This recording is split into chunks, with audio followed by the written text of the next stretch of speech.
அனைவரையும் ஒருங்கிணைக்கணும், ஒற்றுமையான அதிமுக தான் வெற்றி வாகை சூடும் அப்படின்னு 10 நாட்கள் கெடு விதிச்சிருந்தார் இல்லையா? அதிமுக பொதுச் செயலாளர் திரு எடப்பாடிக்கு முன்னாள் அமைச்சரான திரு செங்கோட்டையன் செப்டம்பர் 5ஆம் தேதி. இப்ப செப்டம்பர் 6ஆம் தேதி செங்கோட்டையன் அவருடைய பதவிகளை பறித்து அதிலிருந்து அவரை நீக்கி அதிரடி உத்தரவு போட்டிருக்காரு எடப்பாடிங்க. இதை எதிர்பார்த்ததுதான். இது எங்களுக்கு வேதனை கிடையாது, மகிழ்ச்சி தான், பார்த்துக்கலாம் அப்படின்னும் பேசியிருக்காரு செங்கோட்டையன். சரி, அடுத்த கட்டமாக திருமதி வி.கே. சசிகலா இவங்கெல்லாம் சந்திப்பீங்களா என்ன அப்படின்னு கேட்டப்ப ஏற்கனவே அவரு இது சஸ்பென்ஸ் அப்படின்னு சொல்லியிருக்காரு.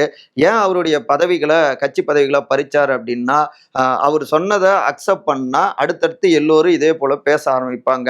ரெண்டாவது, செங்கோட்டையன் அவரு கட்சிக்கு எதிராக தான் செயல்படுறாரு அப்படின்னும் அவரை தனிமைப்படுத்தணும் அப்படின்னு நினைச்சோம் எடப்பாடி இந்த அதிரடியை காமிச்சிருக்காரு. ஸ்டெப் பை ஸ்டெப்பா போவோம்.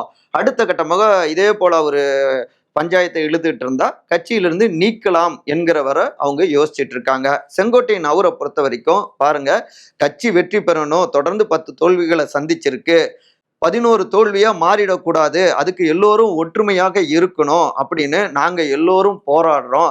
ஆனா எடப்பாடியை பொறுத்த வரைக்கும் அவருக்கு அந்த நாற்காலி மட்டும்தான் முக்கியம், கட்சி பதவி, முதலமைச்சர் பதவி, மற்றபடி கட்சிக்கு நல்லது பண்ணுங்கிற எந்த ஒரு எண்ணமும் அவருக்கு இல்லை அப்படின்னு செங்கோட்டையன், திருமதி வி.கே. சசிகலா, திரு ஓபிஎஸ் முன்னாள் முதலமைச்சர் எல்லோரும் ஒரே மேடையில இணைஞ்சு தமிழ்நாடு முழுக்க பரப்புரை செய்யவோ இருக்கலாம்ங்கிறாங்க அவங்களுடைய டீம்.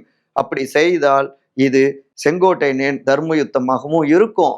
இந்த தர்ம யுத்தமாவது எடப்பாடியை அசைத்து பார்க்குமா அப்படிங்கிறாங்க அவங்களுடைய டீம்ங்க.